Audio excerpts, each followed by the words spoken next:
Hello friends, चुंबकीय पद एवं विद्युत चुंबकत्व का टॉपिक लेकर हम फिर से उपस्थित हुए हैं। आप सभी का JKITI मंत्र यूट्यूब चैनल में स्वागत है। आज का टॉपिक रहेगा इंड्यूस्ड EMF यानी कि प्रेरित विद्युत वाहक बल। तो प्रेरित विद्युत वाहक बल कितने प्रकार के होते हैं, उनकी डेफिनेशन के साथ इस वीडियो में आपको बताएंगे। यदि आपको वीडियो पसंद आई तो इसे लाइक ज़रूर करें। चैनल पे नए हो तो चैनल को सब्सक्राइब कर लीजिए, क्योंकि आपको इसी प्रकार की वीडियो यहाँ मिलती रहती हैं। आज का टॉपिक रहेगा प्रेरित विद्युत वाहक बल किसे कहते हैं, कितने प्रकार के होते हैं और उनकी डेफिनेशन क्या होती है विद फॉर्मूला के साथ। इलेक्ट्रिशियन थ्योरी का इम्पोर्टेंट रहने वाला टॉपिक है, तो वीडियो को लास्ट तक जरूर देखें। यदि चैनल पे नए हो तो चैनल को सब्सक्राइब करना न भूलें। तो चलिए बात कर लेते हैं आज के हमारे टॉपिक की। तो प्रेरित विद्युत वाहक बल यानी कि किसी चालक में विद्युत चुंबकीय प्रेरण के सिद्धांत से जो EMF इंड्यूस्ड होता है उसे प्रेरित विद्युत वाहक बल कहते हैं। और विद्युत चुंबकीय प्रेरण किसे कहते हैं, तो जो निरंतर परिवर्तित होने वाली चुंबकीय क्षेत्र है उसके सिरों पर जो वोल्टेज या EMF उत्पन्न होता है उसे कहते हैं प्रेरित विद्युत चुंबकीय प्रेरण। ये बात हमने पहले वीडियो में यानी कि इससे पहले वाले पार्ट में सीखी है। और हमने ये भी जाना है कि प्रेरित विद्युत वाहक बल दो प्रकार के होते हैं, डायनेमिकली और स्टैटिकली, यानी कि गतिजन्य प्रेरित विद्युत वाहक बल और स्थितिजन्य प्रेरित विद्युत वाहक बल। गतिजन्य यानी कि डायनेमिकली EMF क्या होता है उसके बारे में हमने पहले वीडियो में जाना है। तो यदि आपने वह वीडियो नहीं देखा है तो प्ले लिस्ट से ज़रूर देखें। तो चलिए बात कर लेते हैं अब नेक्स्ट दूसरे टाइप की। प्रेरित विद्युत वाहक बल का दूसरा टाइप है स्टैटिकली इंड्यूस्ड EMF यानी कि स्थितिजन्य प्रेरित विद्युत वाहक बल, इलेक्ट्रोमोटिव फोर्स। इसकी परिभाषा यह है कि यदि कोई चालक किसी प्रत्यावर्ती चुंबकीय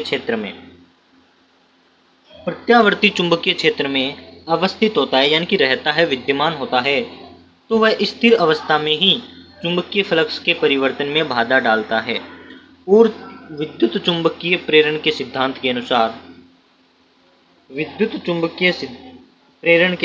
के अनुसार उसमें EMF उत्पन्न हो जाता है जो स्थितिजन्य प्रेरित विद्युत वाहक बल कहलाता है। तो इसकी यह डेफिनेशन होती है कि यदि कोई आपका चालक है और प्रत्यावर्ती चुंबकीय क्षेत्र में अवस्थित रहता है, यानी कि प्रत्यावर्ती चुंबकीय क्षेत्र में वह आपका चालक है और स्थिर अवस्था में रहता है, यानी कि वह हिलता डुलता नहीं है, गति नहीं करता है, एक जगह स्थिर है।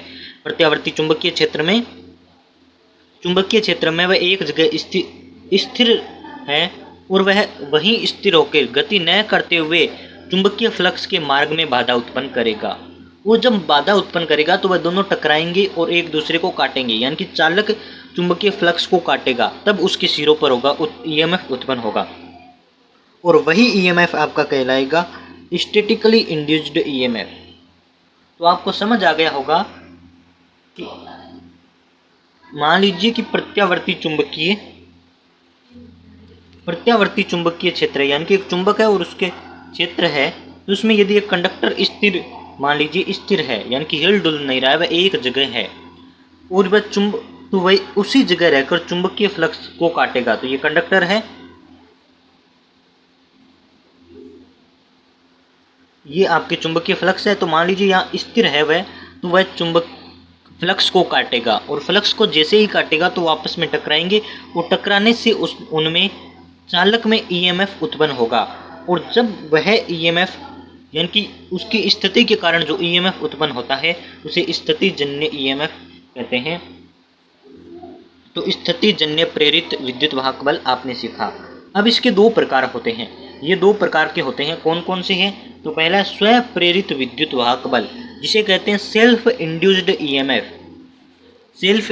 EMF। और दूसरा होता है अन्योन्य प्रेरित विद्युत वाहक बल, जिसे कहते हैं म्यूचुअल इंडक्शन या फिर म्यूचुअल इंड्यूस्ड EMF।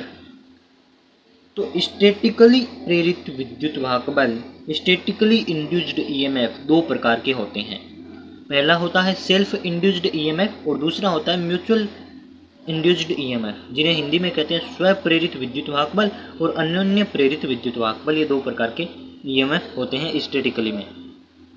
अब हम इन दोनों के बारे में जानते हैं, तो चलिए बात कर लेते हैं दोनों के बारे में।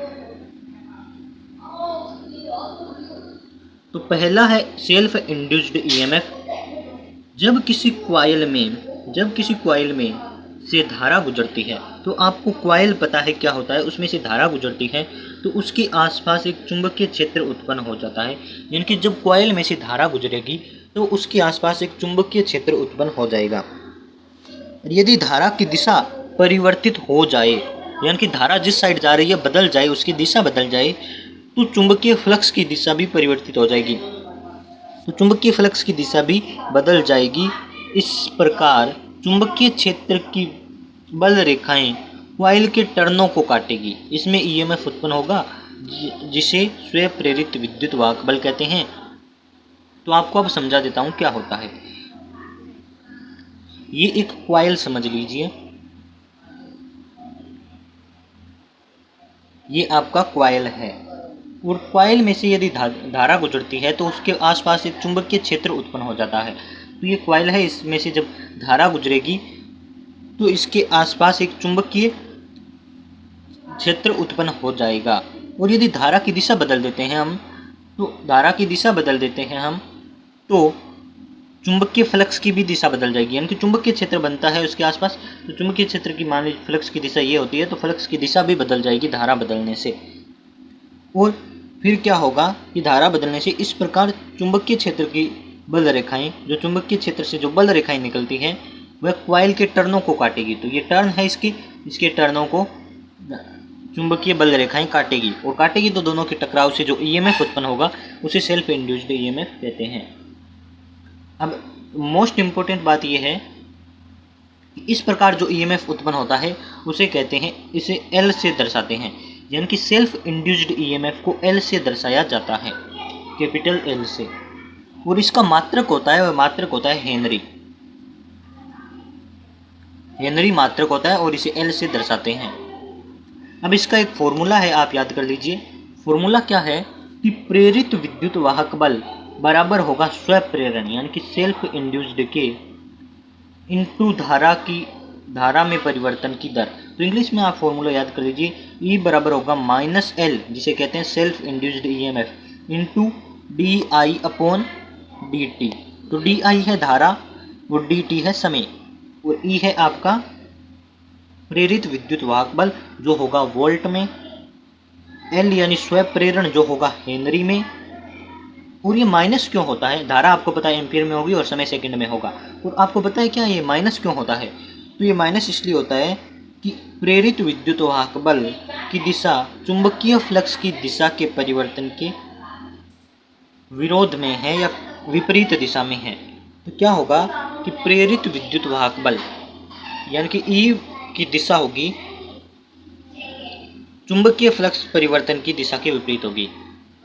तो चुंबकीय फ्लक्स की दिशा और प्रेरित विद्युत वाहक बल की दिशा के विपरीत होगी, इसलिए ये माइनस लगाया जाता है।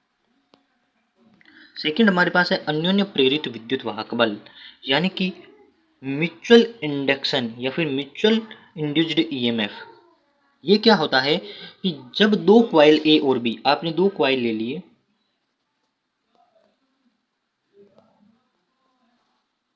ये दो कॉइल है और पर समान कोर पर वाउंड की जाती है।